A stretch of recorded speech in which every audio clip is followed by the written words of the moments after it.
तो ठीक है, without any further ado we just quickly start the session. ठीक है, फटाफट स्टार्ट करते हैं और will try to quickly wrap it up also, ताकि आप लोगों को फटाफट छुट्टी मिले।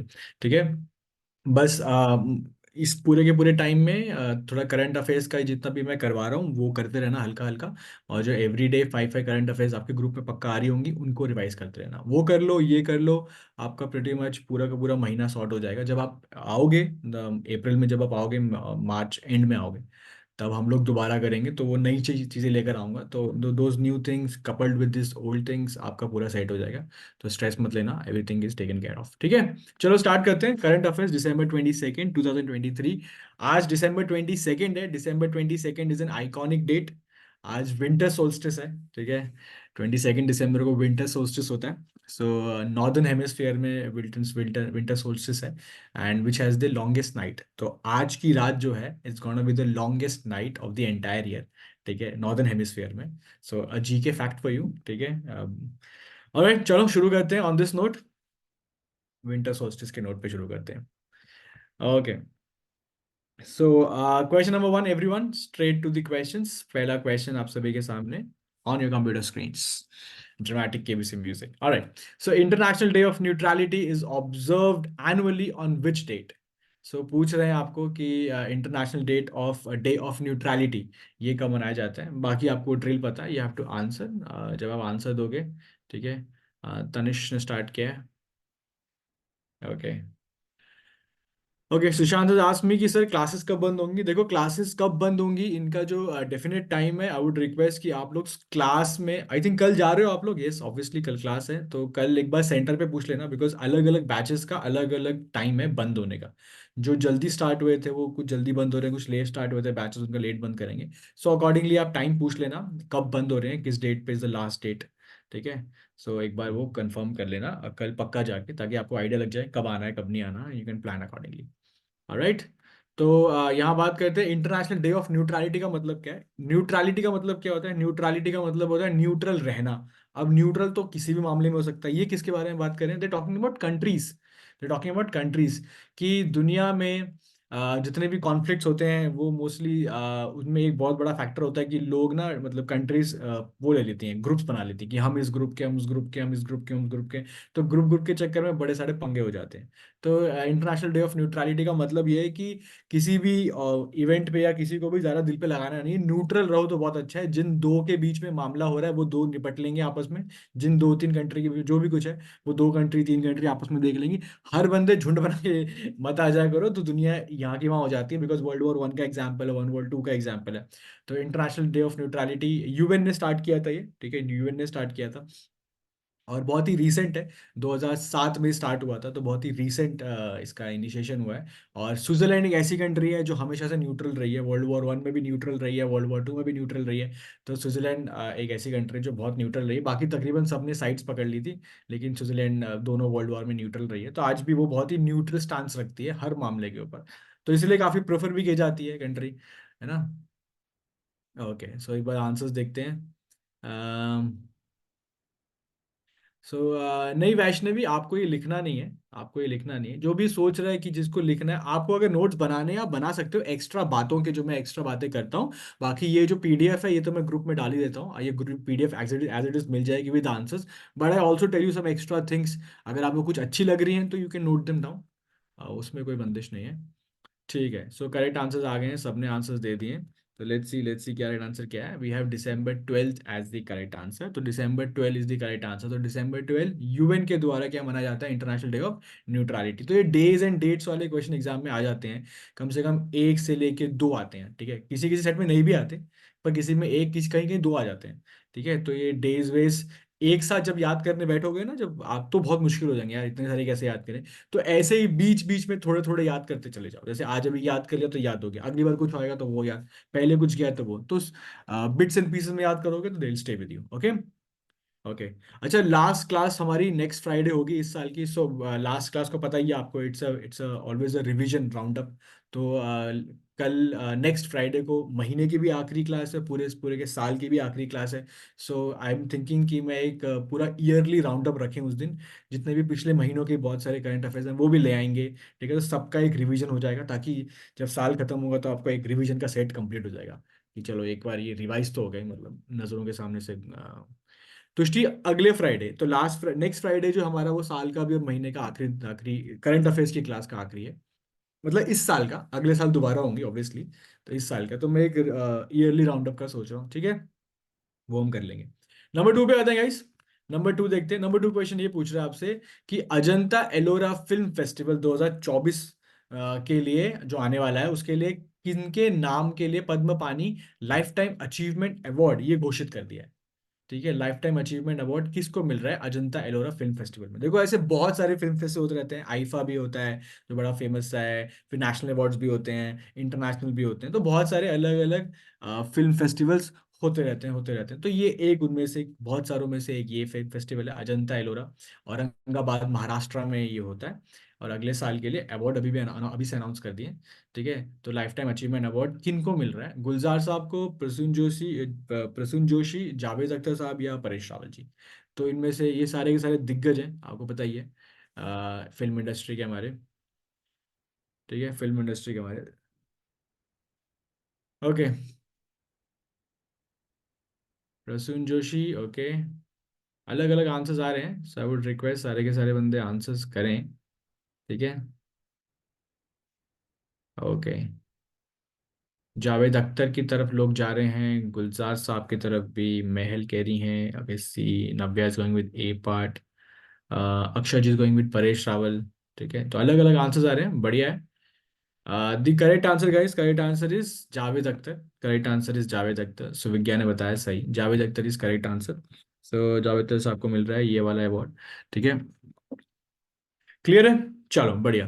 नाम वाम अबे मैं अब दोबारा बता रहा हूँ, ये चीज़ें रिवाइज करनी पड़ेंगी आपको, दिखने में बड़ी आसान है, बड़ी प्यारी सी है। क्वेश्चन में क्या था, कुछ नहीं था, जावेद अख्तर साहब का नाम आया बस, क्वेश्चन खत्म। लेकिन ये एंड टाइम में याद होना चाहिए। ठीक है, तो रिवीजन अगली क्लास में पक्का आ जाना, अगली क्लास जो फ्राइडे को होगी, नेक्स्ट फ्राइडे को, उसमें रिवाइज करेंगे पूरे साल का। ठीक है, तो एक अच्छा रिवीजन लेंगे, तो तब आ जाना। तो एक क्विक रिवीजन होगा आप लोगों का, ठीक है, याद से ट्राई करना। ओके, चलो जी, लेट्स सी क्या लिखा है। हम्म, मृणाली सिंह सर 4 घंटे की क्लास रखना। मृणाल 4 घंटे की कोई नहीं बैठने वाला, आप में से कोई नहीं बैठेगा 4 घंटे। आप लोग भाग जाओगे। ठीक है, तो मृणाल कह रहा है कि भाई मैं बैठूंगा। आप बैठोगे लेकिन फायदा नहीं, सब बैठने चाहिए ना, तो इट्स फॉर एवरीवन। ठीक है, विल ट्राई या कि ऐसा कुछ रखेंगे सबको सबका फायदा हो जाए। ठीक है, नंबर 3 पे आते हैं। विन बैक्स की बात करते हैं। इंडिया वियतनाम रिलेशंस में विन बैक्स की अगर आप बात करोगे, जो रिसेंटली न्यूज में आई थी, तो क्या किस लिहाज से बात करोगे कि विन बैक्स क्या मामला है, क्या चीज है।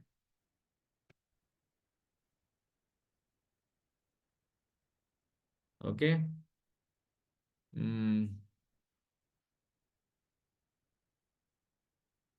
ओके, बढ़िया बढ़िया। सबने आंसर लगाना शुरू कर दिया, अच्छे आंसर्स लगा रहे हैं। गुड गुड गुड गुड, बहुत ही अच्छा थॉट है। Some people are going with deep art scientific research, some people are going with economic corporation, cultural भी, सारे हम बता रहे हो आप लोग, very nice. Rachit is asking me, sir, from where we can see the recordings. रचित and everyone else जिनका भी एक क्वेश्चन है कि हमें पिछली वाली क्लासेस भी देखनी है, तो सारी की सारी हमारे यूट्यूब चैनल पे हैं, IMS दिल्ली यूजी की यूट्यूब चैनल पे, आप वहाँ पे जाइए, वहाँ पे पुरानी सारी क्लासेस पड़ी हुई हैं, आप उनको देख लीजिए।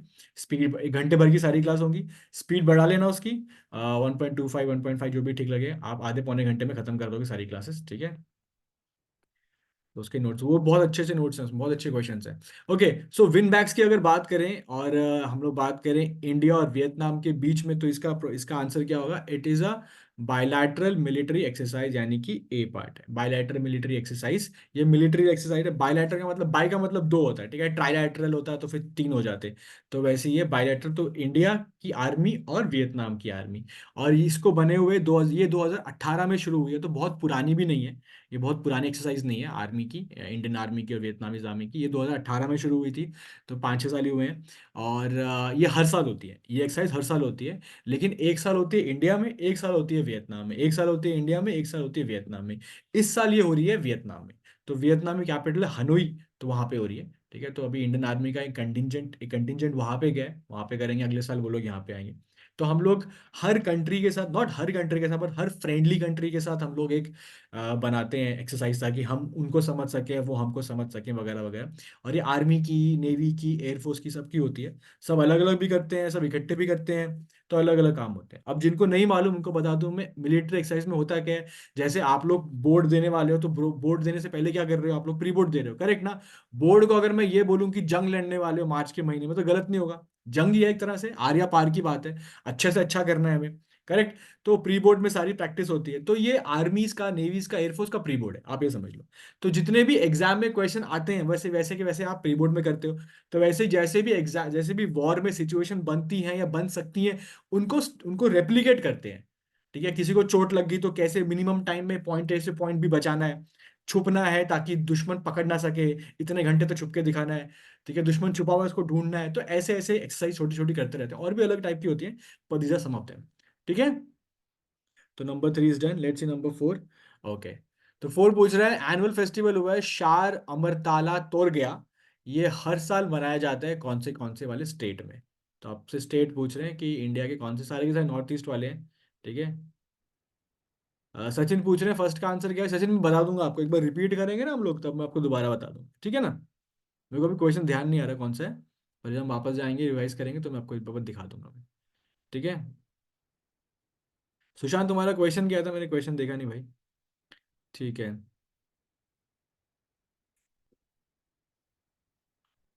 ओके, ठीक है, आंसर्स आने शुरू होंगे। देखो, शार अमरताला तोड़ गया, नाम से समझ में आ गया आपको कि ये हमारा नॉर्थ ईस्ट का फेस्टिवल हो सकता है। बिल्कुल नॉर्थ ईस्ट का फेस्टिवल है, लेकिन सारे के सारे ऑप्शन में नॉर्थ ईस्ट दिया हुआ है, तो पकड़ना मुश्किल हो जाएगा। हर स्टेट में, जैसे हमारे, आप बात करो हरियाणा में, यूपी में, पंजाब में, या मध्य, जितने भी स्टेट है इंडिया में, हर स्टेट में कई सारे फेस्टिवल होते हैं, बिकॉज अलग अलग कम्युनिटीज रहती हैं। सिमिलरली नॉर्थ ईस्ट में भी कम्युनिटीज है, लेकिन वो ट्राइबल कम्युनिटीज ज़्यादा है, वहाँ पे ट्राइबल कल्चर पे ज़्यादा जोर है। तो हर ट्राइब के अपने फेस्टिवल्स होते हैं, तो हर ट्राइब अपने फेस्टिवल मनाते हैं, तो इस तरह से पूरे के पूरे स्टेट के बहुत सारे फेस्टिवल बन जाते हैं। ठीक है, तो ये जो इसका करेक्ट आंसर है वो है ऑप्शन डी, अरुणाचल। तो Arunachal is the correct answer. शार अमरताला तोरगया, ये फेस्टिवल अरुणाचल स्टेट का है। ठीक है, अभी तवांग डिस्ट्रिक्ट है जो बिल्कुल चाइना के पास बॉर्डर पे लगता है। ठीक है, तो वहाँ पे ये फेस्टिवल उस एरिया में ज़्यादा ये मनाया जाता है। ठीक है ना, वहाँ का थोड़ा सा फेमस है। ठीक है। ओके ओके ओके, चलो अगला देखें। ठीक है, नंबर 4 इज डन। नंबर 5 पे आते हैं, चलो जी। Okay, I think it's a very good question भाई, बहुत ही रेलिवेंट क्वेश्चन है। Global partnership on artificial intelligence, GPAI, GPAI, global partnership on artificial intelligence, ये रिसेंटली एक समिट हुई थी। आपको बताना है कौन सी कंट्री ने होस्ट किया था। बहुत अच्छा क्वेश्चन है ये। और AI पे जो भी बात हो वो अच्छी हो ही जाती है, वो अच्छी हो ही जाती है, क्योंकि AI एक ऐसी चीज़ है जो आने वाले टाइम में बहुत इंपॉर्टेंट है। I would request Vaishnavi, Vaishnavi आप ना चैट में आंसर करो, आप QA पार्ट में आंसर मत करो, आप चैट में आंसर करो, बिकॉज चैट वाला थोड़ा सा इजी होता है मैनेज करने में। ठीक है, बिकॉज सब लोग उसी में आंसर करते हैं, तो एक वन गो में I can understand everything. Okay, so बहुत सारे बंदे इंडिया के फैन हैं, तो इंडिया का नाम ले रहे हैं, कुछ जापान का नाम भी कह रहे हैं, और कुछ फ्रांस भी कह रहे हैं। Nobody going with China, China ही तो AI में बहुत अच्छा है, बहुत आगे है, उसका नाम लिया नहीं जा रहा। और मोस्टली चाइना को छोड़ के आई थिंक सभी, हर बंदा सबका नाम ले रहा है, इंडिया का ज़्यादा नाम ले रहे हैं आप लोग। ठीक है, समझते हैं आंसर। तो जो आंसर है दोस्तों, वो आंसर है अपना भारत देश महान। ठीक है, इंडिया में हुई है ये, और इंडिया में हुई है, AI की बात है, तो ये इवन और ज़्यादा इंपॉर्टेंट हो जाता है। इंडिया में जो भी कुछ हुआ, वो उसके आने के चांसेस और भी ज़्यादा बढ़ जाते हैं। ठीक है, तो याद रखना, global partnership on artificial intelligence, ये इंडिया में हुई है। ठीक है, अब इसके बारे में थोड़ी बात बताओ, बात करते हैं। जो GPAI है, it's an association of 28 countries, 28 कंट्रियों का ये एक एसोसिएशन है। और ये सारी की सारी कंट्रीज वो हैं जो AI को लेके बहुत ज़्यादा चिंतित हैं और बहुत ज़्यादा एक्साइटेड भी हैं। तो जितने भी, देखो, AI एक ऐसी टेक्नोलॉजी, हम सब AI के बारे में थोड़ा बहुत तो समझते हैं, ChatGPT जब से आया है तो थोड़ा बहुत AI के बारे में समझते हैं। AI एक ऐसी टेक्नोलॉजी है जो बहुत एक्साइटिंग है, मतलब ये दुनिया में ऐसा रेवोल्यूशन लेकर आएगी, जो हमने 500, 1000, 2000 साल में जो सीखा नहीं है, वो कुछ महीनों की बात हो जाएगी हमारे लिए, या कुछ दिनों की बात हो जाएगी। AI उतना पावरफुल हो गया है। ठीक है, लेकिन हमें डर भी लगता है कि इतना पावरफुल है तो कहीं हमारे खिलाफ ना हो जाए। तो उसको लेके गाइडलाइंस बनानी है, उसको लेके पॉलिसीज बनानी है, तो अभी कोई समझता नहीं है, सारी कंट्री साथ में आके इसके बारे में बैठ के चिंतन मनन कर रही है। तो आपने भी सुना होगा, थोड़े टाइम पहले इंस्टा पे रीलें आनी शुरू हो गई थी, जहाँ पे एक concept call deep fake. Deep fake का मतलब होता है, जैसे कि एक वीडियो है, वो वीडियो किसी और चीज की है, उस वीडियो में ऐसा मॉर्फिंग कर दिया है कि वो कोई किसी और चीज की बन गई है।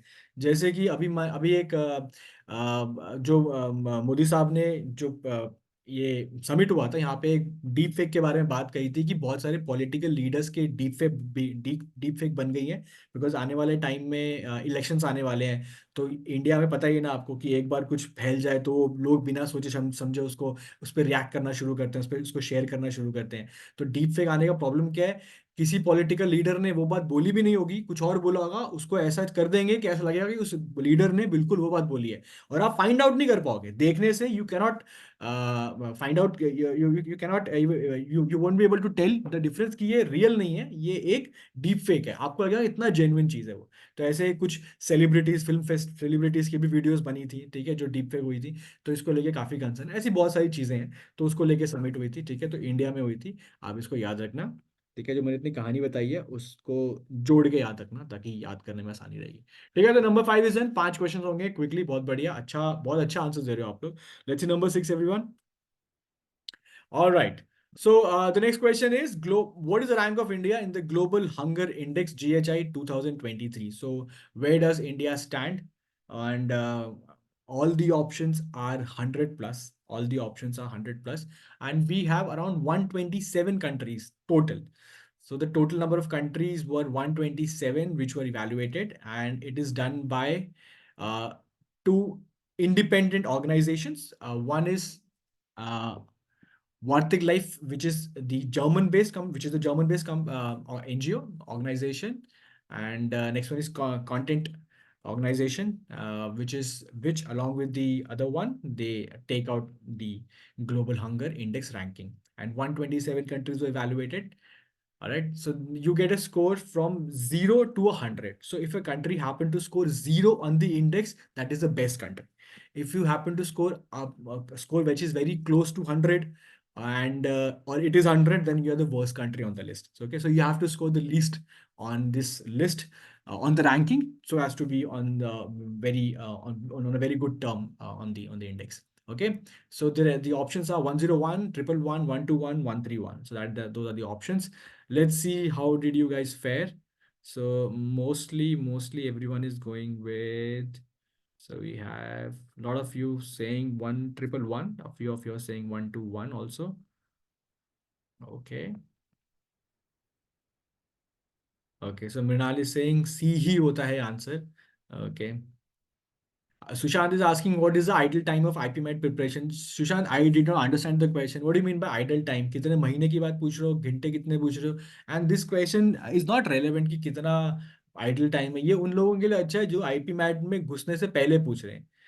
कोई भी आइडल टाइम नहीं होता कितने घंटे का, it is all your preparation. अगर आपको वैसे पूछना है कि मुझे कितना घंटे देने हैं, आप ये मान के चलो, कम से कम आपने अभी 6 महीने बाकी हैं, तो कम से कम आप 4 से 6 घंटे दो एवरी डे। 4 से 6 घंटे, इफ यू कैन 4 से 6 घंटे दोगे, हर दिन अलग अलग सेक्शन करोगे, नथिंग लाइक इट, आपका तो निकलेगा निकलेगा। और वैसे भी पढ़ाई में जितना टाइम, जितना ज्यादा आज दोगे उतना अच्छा है। तो नंबर ऑफ कितने घंटे, मैं बोलूंगा जी आपने 4 घंटे देने हैं, तो आप 4 घंटे देने उड़ जाओगे क्या? ना, 6 घंटे दूंगा, 6 घंटे उड़ जाओगे, 8 घंटे नहीं बैठोगे, 4 घंटे नहीं बैठोगे। तो ऐसा नहीं होता, कभी कभी 6 होता है, कभी कभी 4। तो आपको अपना टाइम टेबल बनाना है, and you have to stick to that. तो आप ऐसा कभी नहीं बैठ सकते कि मुझे 6 घंटा रोज बैठना है। 6 घंटा बंदा रोज बैठ ही नहीं सकता, कभी कभी 4 घंटा बैठेगा, कभी 6 घंटा बैठेगा। ठीक है, तो लेकिन अपना स्केड्यूल आपको बनाना है। नहीं, ये जो आईपी मैट के लिए था, ये उन बच्चों के लिए था जो अभी 12th के पास आउट हो गए हैं, जिनके पास टाइम ही टाइम है, जिनके पास बोर्ड नहीं है। तो जिनके पास बोर्ड्स हैं वो 4 से 6 घंटा मत देना अभी, बिकॉज अभी बोर्ड्स के लिए टाइम देना चाहता, ठीक है। पर जिनके पास बोर्ड्स का पेपर है अभी, उनसे रिक्वेस्ट करूंगा कि हर दिन आधा घंटा या 1 घंटा, हर दिन का तो निकल सकता है आईपी मैट के लिए, हर दिन का। अभी आप आधा से 1 घंटा रोज का निकालते जाओगे अप्रैल तक, आपका बहुत अच्छा हो जाएगा। अप्रैल में तो पूरा पूरा दिन निकालेंगे हम लोग, ठीक है। ओके सो सुशांत, ये बहुत ही बेसिक क्वेश्चन था, और ये क्वेश्चन आई थिंक इस क्वेश्चन से आप बहुत आगे आ चुके हो प्रिपरेशन के टाइम पे, तो ये क्वेश्चन इस वक्त पूछना उतना सही भी नहीं है। ठीक है, चलो इस क्वेश्चन पे आते हैं वापस। ग्लोबल हंगर इंडेक्स में इंडिया कहाँ पे है? इंडिया है 111 पे। 111 रैंकिंग पे इंडिया खड़ा हुआ है इस वक्त। और बहुत ही दुख की बात है कि पिछली बार हम लोग 107 पे थे, अभी 111 पे आ गए। तो तो हम रैंकिंग में पीछे ही आ गए हैं। Could have been much better. और एक और अनफॉर्चुनेट बात है, पूरे के पूरे इंडियन सब कॉन्टिनेंट में India is only better than Afghanistan. So we are better than Afghanistan, but around the rest of the countries which are around us, we are not better than them in terms of global hunger index. China does better than us. China is on a better position. China is in a better position on this list. Okay, चलो बहुत बढ़िया। Okay Sushant, very nice. Number 7 पे आते हैं। International monetary fund IMF raised India's growth forecast in the fiscal year 2023-24 to. So एक तरफ global index की बात है, हंगर इंडेक्स की बात कर रहे हैं। On one side we are talking about global hunger index, on the other hand we are talking about the growth forecast for India by IMF। Alright, so India is going strong, India is going very well, economically we are doing very well, and 21st century belongs to India. That is the idea, that is the vision of a lot of people. And hopefully India will maintain this. Okay. So it's going to take, I'm sure it's going to take a decade or so, a decade or two with same bullish economic growth. India will be among the best countries in the world, most developed countries in the world. That is the idea of the government. That is the idea and aspiration, ambition of every citizen of the country. We do want to see India at that level, right? Every one of us. In the 90s, we used to talk about brain drain. A lot of highly educated people, they study from the best universities, best colleges in India, and they used to go to US and Europe and work there. But now a lot of brain drain has stopped. So that's also a good thing. All right. So IMF, India's growth forecast for the fiscal year 23-24 कितना है? The correct answer is 6.3%. 6.3% is the yes. बहुत लोगों ने बहुत अच्छा answer लगा दिया, 6.3%, बहुत बढ़िया। अस्मित, सुविज्ञा, रचित परफेक्ट आंसर लगाया, नव्या बहुत बढ़िया, अक्षिता बिल्कुल परफेक्ट 6.3 लगाया, तुष्टि वेरी नाइस, वेरी नाइस। ठीक है, अस्मित, तो बहुत लोगों ने बिल्कुल परफेक्ट गैस मार लिया, बिकॉज ये ऐसे नंबर याद नहीं रहते। हाँ। Mrinal is asking a very interesting question. Mrinal is asking 6 point क्यों नहीं है सर, 6.5 क्यों नहीं है सर? भाई मृणाल, 6.5 क्यों नहीं है? क्योंकि ग्रोथ फोरकास्ट वही है ही नहीं। IMF ने बोला 6.3, वही तो क्वेश्चन है। अब उन्होंने अपनी कैलकुलेशन से, अपने सारे के सारे हिसाब किताब से 6.3 निकाला है। अब 6.5 क्यों नहीं है, तो इसका जवाब तो उनकी क्या डिपेंड करता है ना, उन्होंने क्या पैरामीटर्स लिए हैं, क्या नहीं लिए हैं। तो ये इस क्वेश्चन का आंसर मैं क्या दूं कि 6.5 क्यों नहीं है? ठीक है, 6.3 क्यों है? बिकॉज ये रिजल्ट निकल कर आया है। ठीक है। Akshita is asking, rich is becoming richer and poor is becoming poorer in India, sir. Is this true? See, rich is becoming richer, poor is becoming poorer, but we also have a few data where our poor are becoming richer, right? A lot of poor people are getting into that lower middle class. A lot of lower middle class people are getting into higher middle class section society. So India is a huge country. 140 crore लोग हैं यार, 140 करोड़ लोग हैं। और एक एक और चीज है कि इंडिया ने बहुत अच्छा काम किया था, इंडियन गवर्नमेंट ने बहुत अच्छा काम किया था जॉब जनरेशन का, लोगों को पॉवर्टी लाइफ BPL से ऊपर उठाने का बहुत अच्छा काम किया था। लेकिन वो सारा का सारा काम कम से कम ना करते भी 5 से 8 साल या 10 साल पीछे चला गया बिकॉज ऑफ कोविड। कोविड आया तो बहुत सारे लोगों की जॉब चली गई, बहुत सारे गरीब लोग थे या बहुत सारे हॉकर्स थे जो रेडियो पे सामान बेचते थे, जो ठेले लगाते थे, अच्छा कमाते थे, बेचारे जॉब चली गई, वो भुखमरी में आ गए, वो उस तरफ चले गए बेचारे। तो बहुत सारा काम हमारा रिवर्स में भी हो गया। ठीक है, इन बहुत सारा काम रिवर्स चला गया जॉब जनरेशन का और अच्छा इकोनॉमिक डेवलपमेंट का। तो उसका उस फैक्टर को भी ध्यान रखना है, because Covid was a surprise. ठीक है, नो वन एक्सपेक्टेड कि ऐसा कुछ हो जाएगा। So but government is doing well, वो काम कर रही है। देखो, स्टेट गवर्नमेंट, सेंट्रल गवर्नमेंट काम कर रही है, they want the best for the country. ठीक है, सो टाइम लगता है चीज़ों में। Alright, let's see the next one. Number 8 पे आते हैं, which country inaugurated the 82 kilometre Padma bridge link rail link project? So you have to find out the name of the country which recently inaugurated the 82 kilometre Padma bridge rail link project. Is it A, Nepal? Is it B, India? Is it C, Sri Lanka, Bangladesh? D, Sri Lanka? So, which of the following?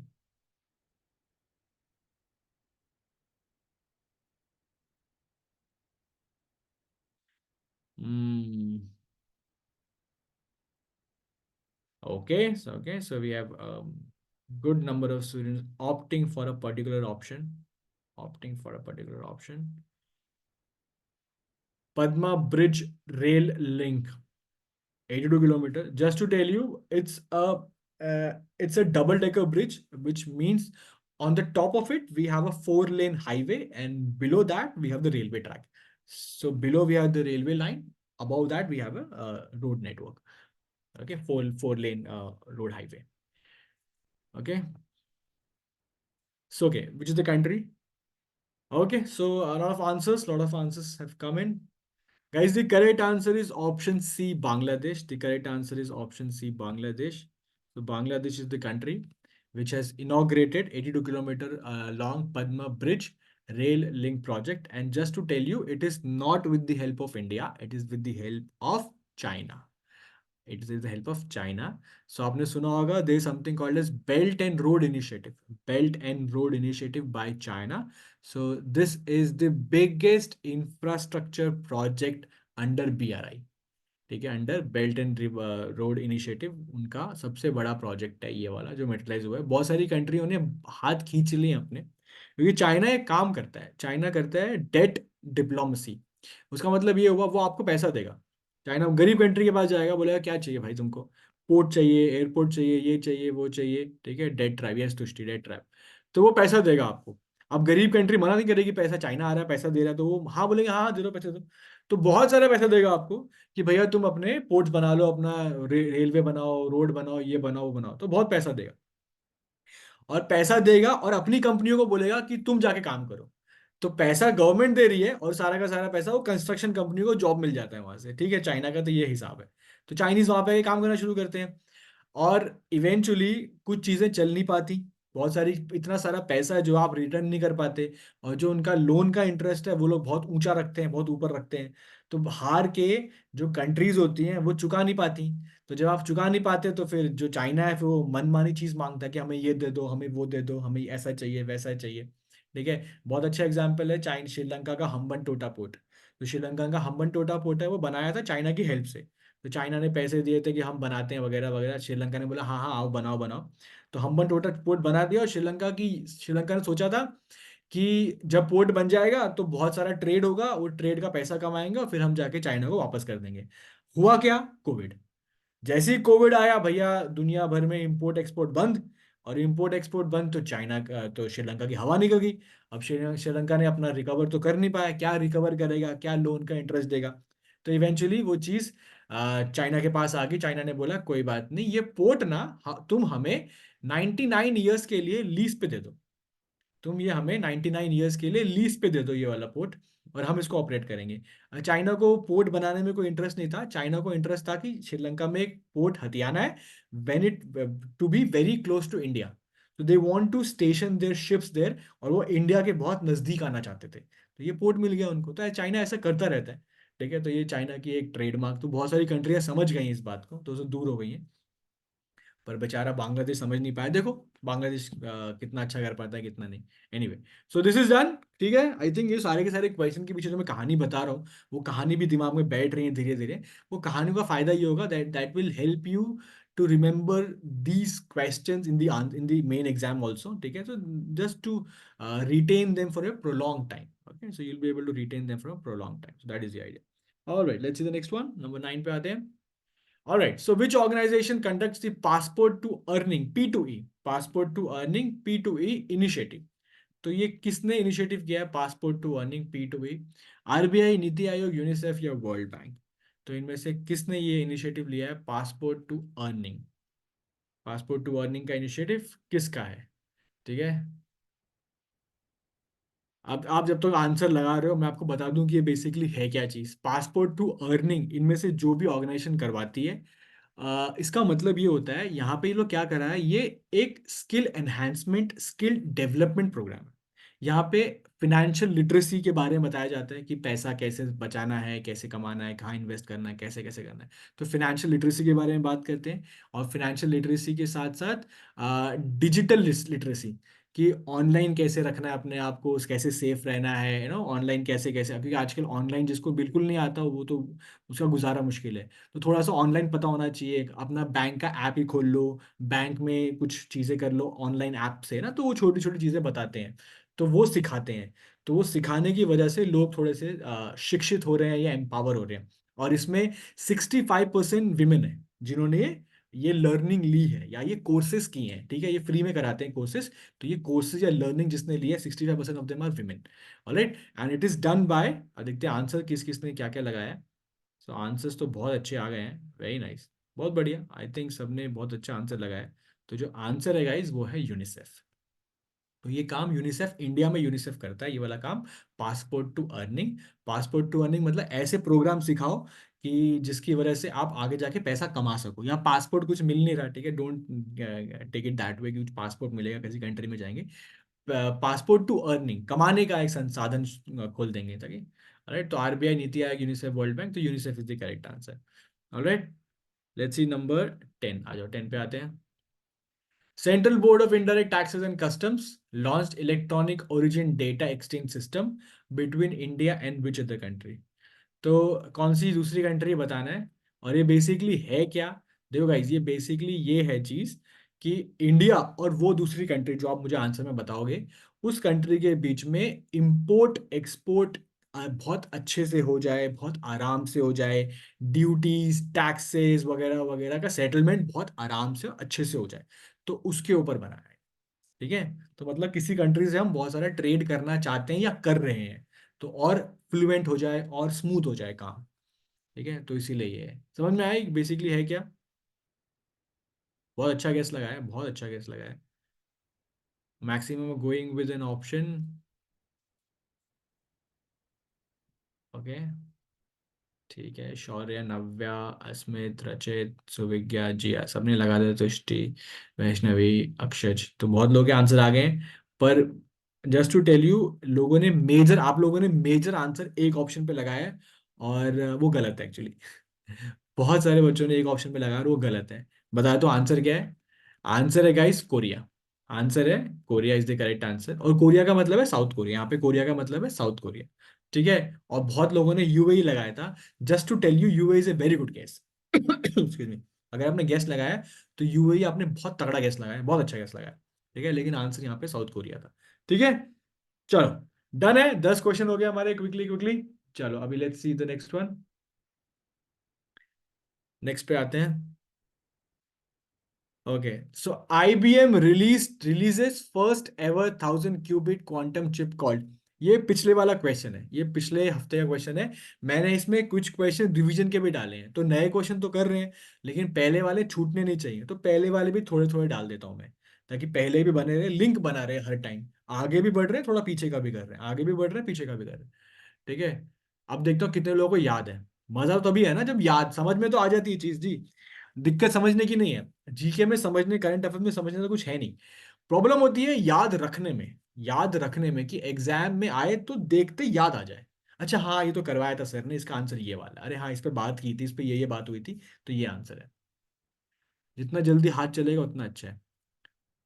And I am sure, जो भी law का बंदा है ना, law के बंदे, अगर आपने पहली बार, कोई है इसमें से जो पहली बार अटेंड कर रहा है, आई वुड रिकमेंड कि आप रेगुलरली आओ, बिकॉज ये सब आपके एलेट में आता है, यही सब क्लैट में क्वेश्चन बन जाते हैं, और पूरे पूरे साल के क्वेश्चन आएंगे, तो आप ये थोड़ा थोड़ा करते रहना हमेशा। जब हम क्लासेस करेंगे तब भी हम बहुत सारे करेंगे, ठीक है, पर जितना आप जानो उतना अच्छा है। जी के अकेला सेक्शन है जिसमें जो बच्चे बहुत रोते हैं जिससे, क्योंकि कहीं से भी कुछ भी आ जाता है, तो पढ़ना बहुत पड़ता है और कुछ नहीं है। ठीक है, okay, Tushti is asking what is this chip. ये चिप क्या है तुष्टि, अगर आप शायद पिछली क्लास में शायद नहीं आए थे, क्योंकि मैंने सब बताया था कि ये क्या है। दोबारा बता देता हूँ। देखो, 1000 क्यूबिट का क्वांटम चिप है, ठीक है, और क्वांटम बिट है उसका नाम, क्यूबिट का नाम क्वांटम बिट है। 1000 क्यूबिट की क्वांटम चिप है। आज के जमाने में सबसे पावरफुल कंप्यूटर कौन सा है? सबसे पावरफुल कंप्यूटर होते हैं सुपर कंप्यूटर्स। सुपर कंप्यूटर्स को भी बहुत सारी चीजें करने में कहीं कहीं टाइम लगता है, जैसे कि वेदर फोरकास्टिंग करना हो, यहाँ से लेके मार्स तक का डिस्टेंस करना, या कैसे कैलकुलेट करना है, कैसे हम मार्स मंगलयान भेजेंगे, कुछ भी करेंगे, स्पेस की बहुत सारी बातें होती हैं। तो ऐसे बहुत सारी डिफिकल्ट डिफिकल्ट प्रॉब्लम्स होते हैं। तो बहुत सारे, तो ये डिफिकल्ट प्रॉब्लम सुपर कंप्यूटर्स बड़े आसानी से कर लेते हैं। इस वाली चिप का फायदा ये है कि अगर कोई प्रॉब्लम है जिसका आंसर देने में एक सुपर कंप्यूटर को भी कई 100 साल से लेके 1000 साल भी लग सकते हैं, ऐसे प्रॉब्लम का जवाब ये वाला चिप, ये इस चिप से लगा हुआ कंप्यूटर आपको कुछ मिनट्स में दे देगा। समझे आप? सुपर कंप्यूटर जो दुनिया में बेस्ट कंप्यूटर है, उसको भी कोई चीज करने में अगर 1000 साल लग रहा है, तो इस वाली चिप से लगा हुआ कंप्यूटर वो चीज को, उस सवाल को कुछ घंटों में या कुछ मिनटों में निपटा देगा। ये इतनी पावरफुल चिप है। दिस अलोंग विद एआई, आप समझ लो, आप, हमारा दिमाग भी नहीं जा रहा जहां तक, वहां से ये लोग शुरुआत कर रहे हैं। ठीक है? तो आने वाला टाइम बहुत बहुत क्विकली बीतेगा। ठीक है? जैसे एक बहुत छोटा सा एग्जाम्पल है, 14th century, 15th century, 16th century, ज्यादा फर्क था नहीं। जो 11th सेंचुरी में था वही 12th में, वही 13 में, वही 14 में, कह रहा हूँ डेवलपमेंट के मामले में बहुत ज्यादा फर्क नहीं था। ठीक है? जो 5th century, 6th century, 7th century में बहुत ज्यादा डेवलप नहीं था, 300, 400, 500, कोई बहुत डेवलपमेंट वाली बात नहीं थी। लेकिन जो डेवलपमेंट हमने लास्ट सेंचुरी में देखी है, 1901 के बाद से लेके वर्ल्ड वॉर 1 तक, वर्ल्ड वॉर 1 के बाद वर्ल्ड वॉर 2, वर्ल्ड वॉर 2 के बाद जो 50 सालों में हमने डेवलपमेंट की है, आप देखो, वर्ल्ड वॉर 2 के टाइम देवर नो कंप्यूटर्स, वर्ल्ड वॉर 2 जब लास्ट सेंचुरी खत्म हुई ईयर 2000 में, तब कंप्यूटर्स हमारे पास आ गए थे। जंप देख रहे हो आप? और अभी 20 साल हुए हैं बस, अगले 21st सेंचुरी में, 2023 में चल रहे हैं, एआई आ गया है, आर्टिफिशियल इंटेलिजेंस आ गई है। तो आने वाली जनरेशन बहुत क्विकली डेवलप करेंगी, बहुत 10 साल में, 5 साल में दुनिया बदल जाएंगी। हमारे पास चीजें जो आएंगी, आजकल घर में रोबोट आ गए हैं सफाई करने वाले। ठीक है? तो आने वाले टाइम में बिल्कुल कम टाइम में दुनिया बहुत टेक्नोलॉजिकली डेवलप करती जाएगी। जो करने के लिए 500 1000 साल लगे थे, अभी करने के लिए 5 साल लग रहे हैं, 4 साल लग रहे हैं, 2 साल लग रहे हैं। ठीक है? चलो, तो इसका आंसर बताते हैं। इसका आंसर आई थिंक आपने बता ही दिया होगा, क्योंकि पहले वाला क्वेश्चन है, कॉन्डोर इसका आंसर है। ठीक है? और मेरे ख्याल से अब नहीं भूलोगे आप लोग, अब नहीं भूलोगे, क्योंकि मैंने बहुत अच्छी सी कहानी बताई है कॉन्डोर के पीछे, ये चिप का मतलब क्या और ये कर क्या सकता है। तो जितनी कहानी याद रहेगी, आई एम श्योर उतना अच्छा आपको रिटेन ज़्यादा करोगे लंबे टाइम तक। ओके? चलो अगला देखते हैं। ये भी लास्ट टाइम का क्वेश्चन है। Lalduhoma was sworn in chief minister of state, former IPS officer रहे हैं ये स्टेट से। ठीक है? स्टेट के रहे हैं। ठीक है? तो हाँ, बहुत बढ़िया, बहुत बढ़िया, बहुत अच्छे आंसर्स आ गए सबके, क्विकली क्विकली आंसर्स आ गए। सो बिल्कुल ठीक आंसर है। Mizoram is correct, Mizoram is correct. चलो आगे बढ़ते हैं फटाफट। नाम वाले क्वेश्चन में कुछ ज़्यादा बताने वाला होता नहीं है, फॉर्मर आईपीएस ऑफिसर थे, अब पॉलिटिशियन बन गए, अब सीएम बन गए, तो इतना ही है बस।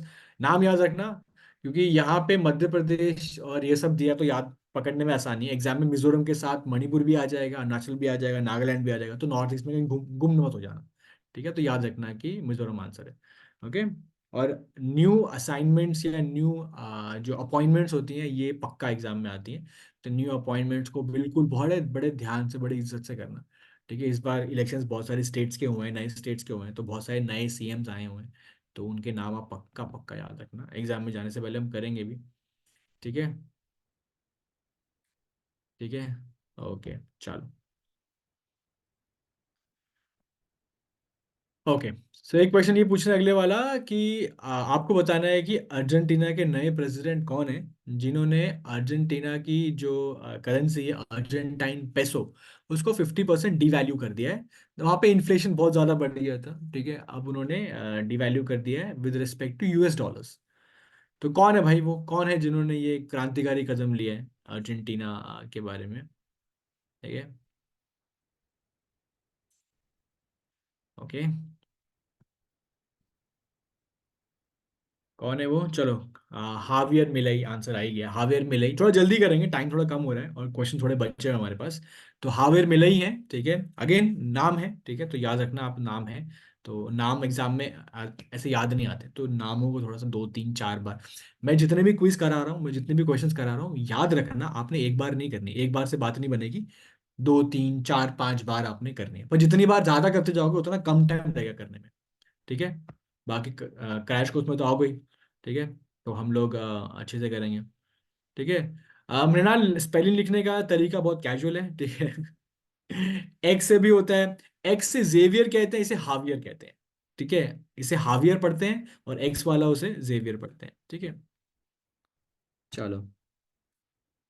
ओके। एकाम्रा प्रोजेक्ट, ये खबर रही है न्यूज में आजकल, तो आपको बताना है कौन से स्टेट की बात कर रहे हैं। एकाम्रा प्रोजेक्ट क्या है? एकाम्रा प्रोजेक्ट जो है, स्टेट बताओ आप लोग, मैं कहानी बताता हूँ। जो एकाम्रा प्रोजेक्ट है ये एक हमारा मंदिर है। ठीक है। एक मंदिर है हमारा। तो उस मंदिर का आसपास का जो एरिया है उसका रेनोवेट किया गया है। ठीक है। उसको और ब्यूटीफाई किया गया है। और वहाँ पे थोड़ा सा जो रोड्स वोड बनाई गई हैं, थोड़ी चौड़ी बनाई गई ताकि श्रद्धालु आ सकें, पार्किंग की नई जगह बनाई है। ठीक है। और ब्यूटिफिकेशन किया है। ठीक है। तो उन सब के बारे में तो प्रोजेक्ट बहुत शान शौकत से और बहुत ही धूमधाम से लॉन्च किया था। तो उसके बारे में न्यूज़ है। ठीक है। तो रेनोवेशन थोड़ा सा और इसको बढ़िया, उस जगह को, हेरिटेज साइट है वो, कल्चरल हेरिटेज साइट है उस स्टेट की, तो वहाँ पे उसको और अच्छा किया गया। ठीक है। लेट्स सी, लेट्स सी क्या आंसर्स दिए आप लोगों ने। Odisha is the correct answer, और जो मेरे ख्याल से बहुत लोगों ने सही बताया, ओडिशा, ओडिशा, तो ओडिशा सही आंसर है। एकाम्रा प्रोजेक्ट ओडिशा के बारे में। ठीक है। याद रखना इस चीज को। ब्यूटिफिकेशन रेनोवेशन प्रोजेक्ट है, मंदिर के आसपास की जगह को और चौड़ा किया है और बड़ा किया है। 80 एकड़ तक की जमीन ली गई है आसपास के लोगों से, शॉपकीपर्स थे वहां पे, बाकी लोग थे, उनसे जमीनें ली गई हैं ताकि उसको और ब्यूटीफाई कर सकें, जगह को और अच्छा कर सकें। ठीक है। तो वो वाली बात है यहाँ पे। Okay. Okay, let's see the next one. Okay. हाँ, ये तो बड़ा आसान सा क्वेश्चन है, पिछली बार ही पूछा था मैंने, इस बार भी पूछ लिया मैंने ताकि आप लोगों को याद तो रहे ये वाला। ठीक है।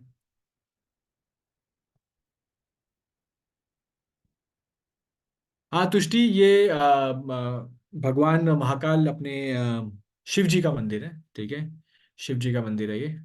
भगवान शिव को डेडिकेटेड है मंदिर, तो उनके ऊपर है ये। ओके।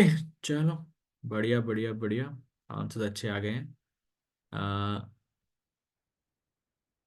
ओके। महल का भी आ गया है। अपना वैष्णवी का भी आ गया, रचित का भी आ गया, यश का भी आ गया। महल, वासु, अक्षय, मृणाल, सबके आंसर्स आ गए हैं। पर वही बात है, देखो जो हमेशा की कहानी होती है, अटेंड बहुत सारे बच्चे करते हैं, आंसर कुछ बच्चे करते हैं, बाकी बच्चे सब बैठ के just enjoy the class, have a cup of T, बस चाय पीते रहते हैं, कॉफी पीते रहते हैं और खाना खाते रहते हैं। ये टाइम तो वैसे भी खाने का हो ही गया है। और एंजॉय करते रहते हैं। आंसर किया करो यार, सारे बंदे आंसर किया करो, लिखा करो, ABCD क्या जाता है, याद रह जाती चीजें, मैं तो वही मानता हूँ, जितना इन्वॉल्व करते जाओगे। ठीक है। मृणाल पूरी लिस्ट बता रहे हैं भाई। Sleeping bored, watching Netflix, ice cream, अरे अरे, चैटिंग। गरबा, सबको पता ही है, it is Gujarat. No, not a difficult question to answer. Okay, garba is the right answer. Okay, let's see number 16 one, ये भी पूछा था लास्ट टाइम मैंने, हरित सागर गाइडलाइंस। हरित सागर गाइडलाइंस, ये कौन सी वाली मिनिस्ट्री लॉन्च की थी? अगेन लास्ट टाइम का क्वेश्चन है। देखो लास्ट टाइम वाले जो क्वेश्चन मैं डालता हूँ बीच में, वो रिवीजन पर्पस के लिए होते हैं, और उससे मेरी एक्सपेक्टेशन आप लोगों से ये कि आप सही बताओगे, बिकॉज वो पता है ना, वो तो पिछली बार किए थे, एक हफ्ते पुरानी बात तो है बस। तो मेरी एक्सपेक्टेशन एक्सपेक्टेशन ये रहती है कि आप लोग उसका डेफिनेटली सही आंसर बता दोगे। तो ये मैं मानता हूँ आपके बारे में। ठीक है, कि आप लोग अच्छा आंसर दोगे। पर उसमें भी कुछ लोगों का आंसर यहाँ वहाँ हो जाता है, थोड़े आप लेफ्ट राइट निकल जाते हो। ठीक है। पर अच्छी बात ये है कि लेफ्ट राइट निकलने के बाद सही आंसर पता लग जाता है कि अच्छा अच्छा यहाँ ये सही आंसर है। तो याद रखना चाहिए आपको।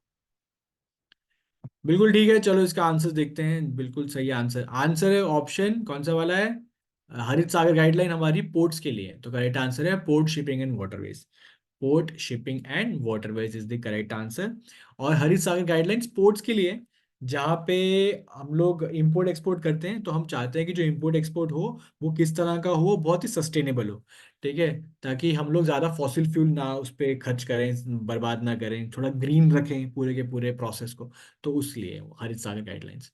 हरित का मतलब भी ग्रीन और रेन्यूएबल, या आप क्लाइमेट चेंज, या है ना, इन सब सस्टेनेबिलिटी, इन सब से हम ग्रीन को जोड़ते हैं, क्लाइमेट के लिए, एनवायरनमेंट के लिए ग्रीन। तो ग्रीन सागर यानी ग्रीन सी, वैसा टाइप मान लो आप। नंबर 17 पे आते हैं। एज पर S&P global ranking which Indian insurer is the fourth largest insurer based on reserves in the world.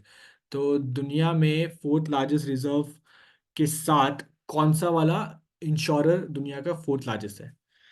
ठीक है, फोर्थ लार्जेस्ट रिजर्व्स हैं जिसके पास। रिजर्व्स का मतलब है एसेट्स वासेट्स, आप मान सकते हो, बिल्डिंग है, ऑफिसेज है, प्रॉपर्टीज हैं, ये है वो दुनियादारी। तो S&P ग्लोबल के हिसाब से पूछ रहे हैं आपसे। हाँ, ये भी हमने किया था, ये भी किया था हमने, बिल्कुल सही बताया। आंसर जो है बिल्कुल आप लोगों ने बिल्कुल करेक्ट पकड़ लिया है। जिंदगी के साथ भी जिंदगी के बाद भी जो टैगलाइन है, जो बड़ी फेमस सी टैगलाइन है, और वो है LIC, है ना। जिंदगी के साथ भी जिंदगी के बाद भी, तो LIC is the correct answer. LIC, life insurance corporation of India, LIC। Okay, बहुत अच्छा क्वेश्चन है ये वाला, बिकॉज अभी रिसेंटली एक बहुत बढ़िया दिन गया था, वो है December 16 का दिन। December 16 का वो दिन था जब 1971 में पाकिस्तान ने सरेंडर किया था इंडिया के सामने with its 90,000 plus soldiers and officers. उन्होंने अपने हथियार डाले थे भारतीय सेना के सामने।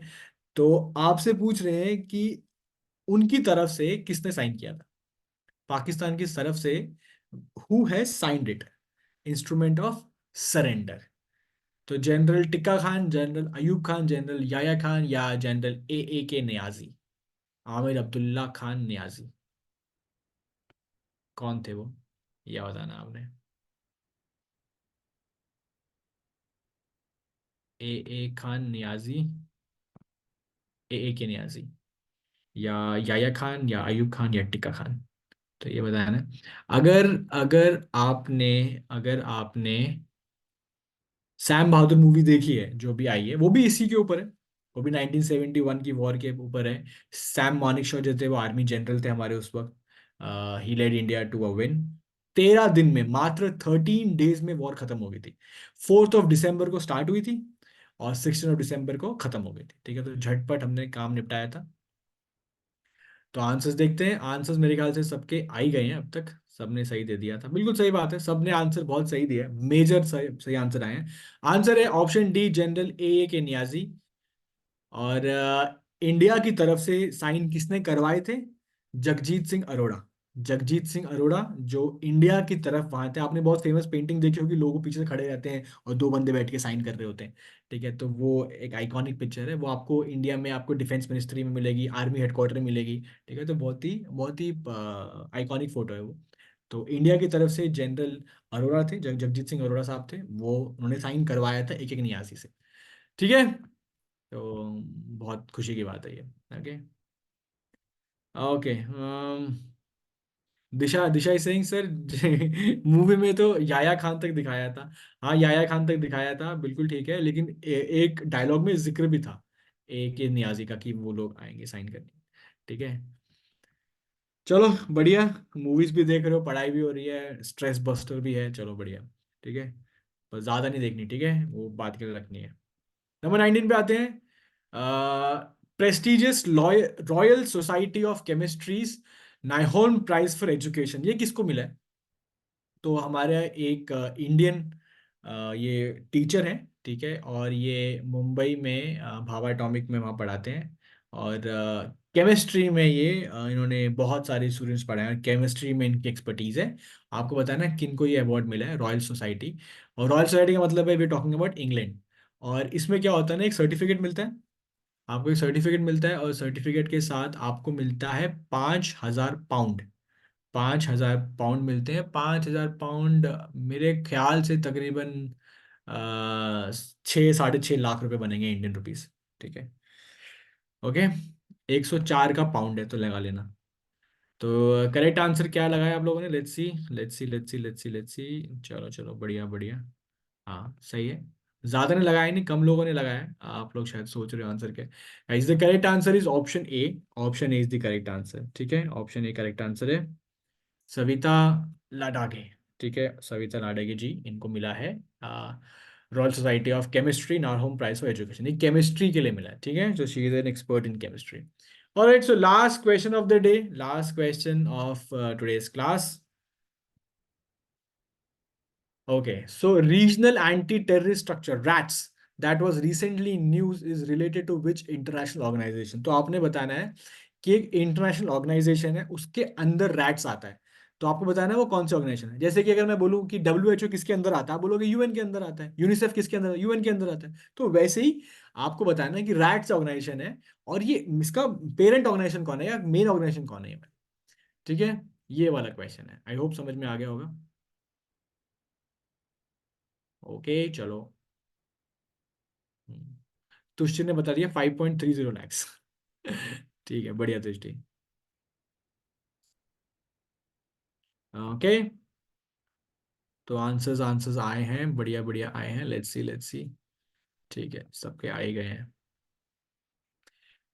ओके चलो।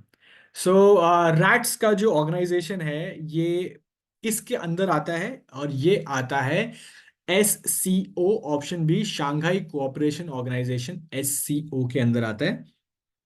ओके, और SCO के बारे में बता दूं मैं आपको।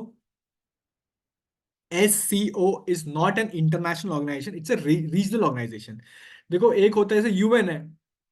यूएन ऑर्गेनाइजेशन जो है वो पूरे के पूरे दुनिया में हर कंट्री उसका मेंबर है, ठीक है। लेकिन रैट्स, लेकिन ये शांघाई है, ये इंटरनेशनल ऑर्गेनाइजेशन किस सेंस में है, इट इज यूरेशियन, मतलब यूरोप की कंट्री भी उसके अंदर है और एशिया की भी है। And it is the biggest regional organisation, it is the biggest regional. Biggest का मतलब है 40% पॉपुलेशन इसके पास है, 40% पॉपुलेशन इसके पास है। 20% GDP उन उन कंट्रीज की है, वो इसके साथ है, ठीक है। और ऑल्सो एरिया वाइज भी ये सबसे ज्यादा है, ठीक है, रीजनल ऑर्गेनाइजेशन में। और इसका मेंबर कौन कौन है, इसके मेंबर वो तुर्कमेनिस्तान जो ऊपर से स्तान वाले हैं वो है, रशिया है, चाइना है, पाकिस्तान है, इंडिया भी इसका मेंबर है, इंडिया भी इसका मेंबर है।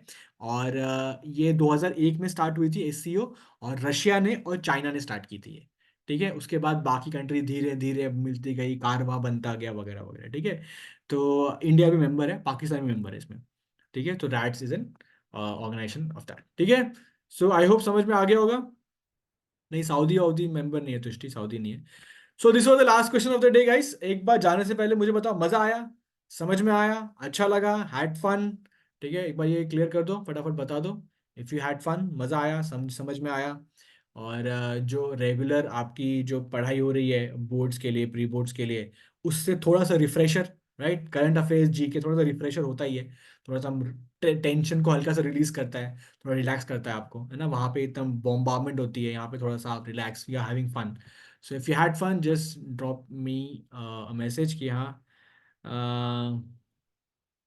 मेरा ऐसे कि 4 घंटे से कम नहीं भाई। I try my best, I try my best.